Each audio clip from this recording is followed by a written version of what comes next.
Fala, gurizada, tudo certo? Vídeo novo aqui no Apologia da História.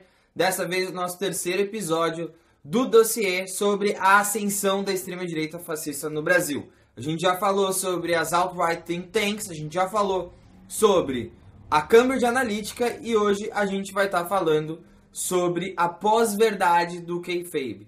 Então, se você não quiser perder nenhuma novidade do canal, se inscreve aí que depois a vinheta vai começar.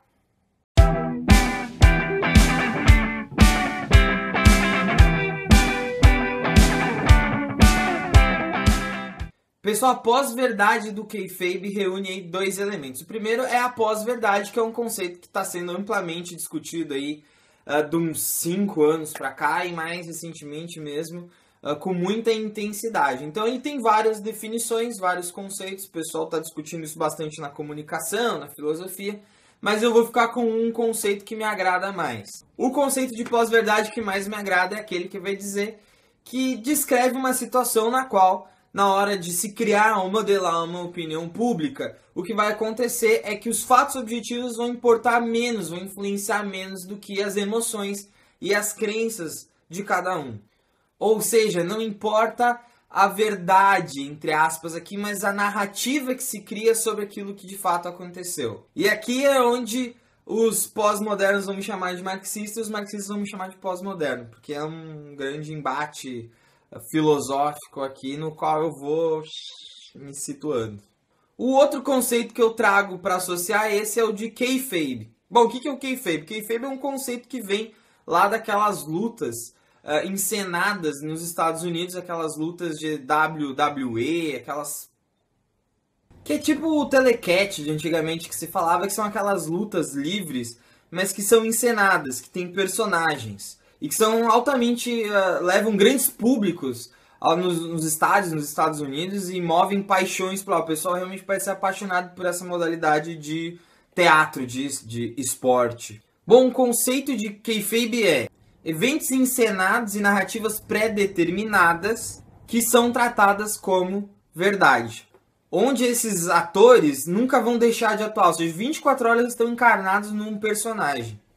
Aqui a verdade não importa, só narrativa. É óbvio que as pessoas que estão naquele estado sabem que aquilo ali é encenado, mas elas aceitam aquilo ali, ou seja, elas aceitam que aquilo ali não é uma verdade porque elas preferem a narrativa que está sendo oferecida. Porque o importante não é o real. Aqui no kayfabe a verdade não é o real, mas a verdade é o que entretém. E puxando para esse mundo virtual aí, o que mais entretém é o que dá mais curtidas, mais seguidores, mais inscritos, mais visualizações, e isso gera, obviamente, renda, gera dinheiro para esses caras. O kayfabe vai acontecer normalmente girando entre dois tipos de personagens, os mocinhos e os vilões. E, apesar de tudo, contraditoriamente, são os vilões que vão chamar a atenção, são eles que vão pagar a entrada desses espetáculos aí. Ou seja, é os vilões que fazem a narrativa girar. Quanto pior e mais escatológico o personagem, melhor para a narrativa. Ela fica mais divertida. E por isso começa a ter cada vez mais seguidores, mais apaixonados por ela. Bom, e o que isso tem a ver com a ascensão da extrema-direita fascista no Brasil? Tem tudo a ver, porque desde o Trump em 2016 a gente tem a incorporação do kayfabe da pós-verdade no mundo político, ou seja, os políticos incorporaram esses personagens. O Trump é um personagem em ação, atuando 24 horas via Twitter, ou seja, no mundo virtual, mas também toda vez que está em frente às cenas, desde que ele vem lá dos seus reality shows. As declarações obviamente falsas, os ataques que ele faz contra outros adversários políticos ou grupos minoritários sociais de lá, só aumentam a paixão que as pessoas têm por ele. Porque aumenta a diversão da narrativa. Os fatos em si não importam mais, só importa a narrativa. Ou seja, a história que é criada em cima daquilo que está acontecendo. Se a história é bem contada e parece consistente, então a verdade não importa mais. Ela pode ser negligenciada. E as pessoas vão aceitar isso se isso reforçar a visão de mundo que elas têm.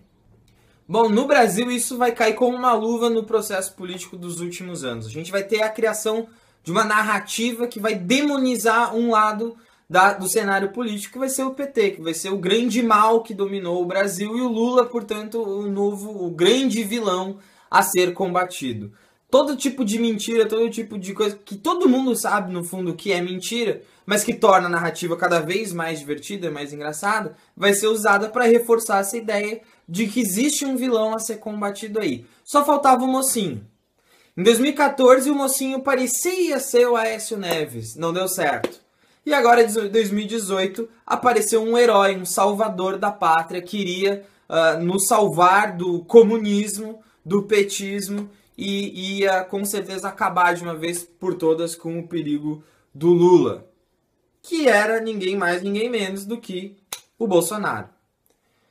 E toda vez que o Bolsonaro aparecia falando, e todo mundo vinha comentando isso, que era engraçado. E ele vem desde 2010 participando de programas como o CQC, programas humorísticos. Ele vem fazendo declarações racistas, homofóbicas, preconceituosas, etc, etc, etc. Que depois eram sempre suavizados com, mas eu estava brincando, era só uma piada. Parecia estar querendo divertir as pessoas, justamente para reforçar a ideia desse personagem. Então a narrativa que se constrói aqui é uma narrativa sempre divertida, e é por isso que ele vai ser considerado por essa extrema-direita fascista, né, e muitos dos seus fãs mirins, como o rei da zoeira, dos memes, das brincadeiras. Tudo não passa de uma grande brincadeira. Melhor ele do que o mal que se tem, que é o PT e o Lula. E ele vai nos salvar de tudo isso aí. Então, dentro dessa narrativa, dessa pós-verdade, não importa mais o que é fato, não importa mais a objetividade do real, o empirismo. O que importa é essa narrativa estar bem construída, se ela nos diverte e se ela reforça a visão pré-determinada que eu tenho de mundo. Se o Bolsonaro vem para reforçar a ideia que eu já tinha, que era algo desgostoso em relação ao PT, então eu vou abraçar essa narrativa e quanto pior, melhor. Por isso que toda vez que ele aumentava, escalava a escatologia das suas declarações, mais engajamento ele gerava. Isso só era positivo para a narrativa, que ficava cada vez mais divertida para os seus seguidores. É por isso que esse é um dos elementos centrais para entender a ascensão desse tipo de extrema-direita fascista no Brasil.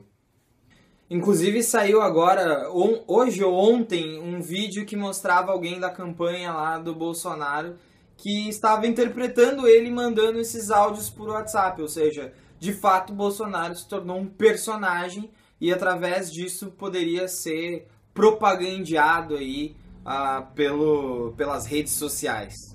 Então esse foi mais um episódio aqui no canal do dossiê sobre a ascensão da extrema-direita fascista. Deixa sua curtida aqui embaixo, se inscreve, comenta, compartilha, que nós vamos continuar falando sobre isso aí no próximo vídeo.